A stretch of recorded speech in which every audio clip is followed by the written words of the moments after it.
জীবনে যত সুন্নাহ মানবেন, রাসূল সাল্লাল্লাহু আলাইহি ওয়াসাল্লামের সুন্নাহ আছে যেখানে বরকত আছে, যেখানেই সুন্নাহ সেখানেই বারাকা, সেখানে আপনি বারাকা পাবেন। যে কোনো সুন্নাহ, like Sunnah of eating, Sunnah of sleeping, Sunnah of travelling, Sunnah of trading, খাওয়া, ঘুমানো, সফর করা, ব্যবসা, কাজ করা, যে কোনো কাজের ক্ষেত্রে সুন্নাহ মানলেই ওটার মধ্যে বরকত আছে না নাই? সুন্নাহর সাথে সবসময় নিজেকে জড়িয়ে রাখবেন। যেমন সুন্নাহ অফ ইটিং, খাওয়ার সময় সুন্নাহ মানলে কি বরকত পাওয়া যায় একটু দেখেন। এক সাহাবী এসে বলল, ইয়া রাসূলুল্লাহ, ইন্না নাআকুলু ওয়া লা নাশবা। হে আল্লাহর রাসূল, আমরা খাই কিন্তু পেট ভরে না। এরকম অনেক সময় হয় না? হয়। কার কার হয় দেখি? খাইলেও পেট ভরে না, দেখি কার কার। সাহস করে দিয়ে একজন হাত তুলেও ফেলছে। ঠিক আছে, সৎ সাহসের জন্য ধন্যবাদ। হতে পারে যারা কাজ করে বেশি, চিন্তা করে বেশি, ক্ষুধা লাগে।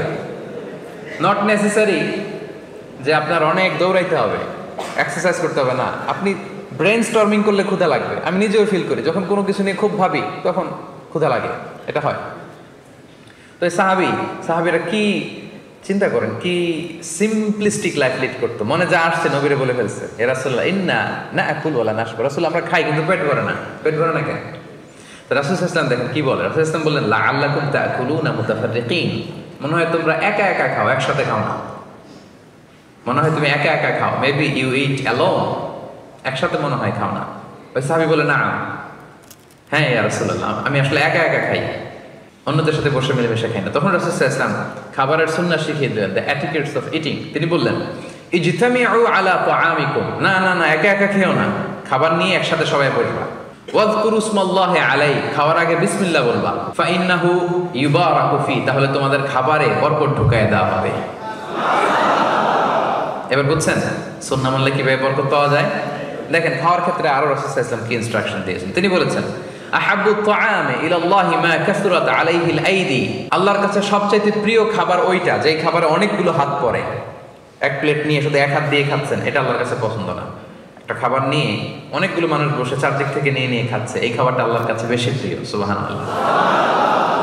তাহলে একা একা খাবেন না, বাসায় যে স্ত্রীকে নিয়ে খাবেন, ছেলে মেয়েদের নিয়ে খাবেন, বাবা মাকে নিয়ে খাবেন, বন্ধুদের একসাথে খাবেন। এবং খেয়াল করে দেখবেন, একা একা খেলে যে টেস্ট পাওয়া যায়, কয়েকজন মিলে খেলে এটা টেস্ট বেড়ে যায় কয়েক গুণ। কি বলেন? বাড়ে না? বাড়ে। দেখবেন, খেয়াল করে দেখবেন, তাহলে বেশি বরকত। আবার রাসূল সাল্লাল্লাহু আলাইহি ওয়াসাল্লাম বলেছেন আরেকটা এটিকেট শুনেন, আল বারাকাতু তানজিলু ওয়াসাতাত তাআম, খাবারে বরকত নাজিল হয় একেবারে মিডলে, মাঝখানে। এক প্লেট খাবার, মাঝখানে বরকতটা আগে নাজিল হয়, সেখান থেকে ছড়ায়। ফাকুলু মিন হাফিয়াতি, তোমরা চারিপাশ থেকে খাও, মাঝখান থেকে নিও না। ওয়ালা তাকুলু মিন ওয়াসাতি, মাঝখান থেকে উঠাবে না। তাহলে লেটস সে বিরিয়ানি আনা হলো এক বোল, আপনি যখন ডিস্ট্রিবিউট করবেন বা খাবেন, আপনি এক পাশ থেকে শুরু করবেন, করতে করতে করতে করতে মাঝখানে যাবেন। অনেকে এখন মাঝখান থেকে দেয়া শুরু করে, না, বরকত নামে ওই জায়গায়, ওইটাই যদি একজনকে দিয়ে দেন তো বাকিরা বরকত পাওয়া লাগবে না? হ্যাঁ, তাহলে বুঝে শুনে না?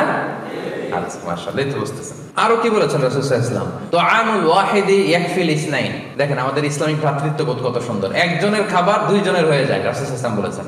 তুআমুল ইসনাইনি ইয়াকফিল আরবাআ, দুজনের খাবার চারজনের হয়ে যায়। তুআমুল আরবাআ ইয়াকফিল আস-সামানিয়া, চারজনের খাবার আটজনের হয়ে যায়। এটা আমাদের ভ্রাতৃত্ববোধ। একটা বঙ্কুস চাইলে দুজনে খাওয়া যায় না? কথা কন না কেন?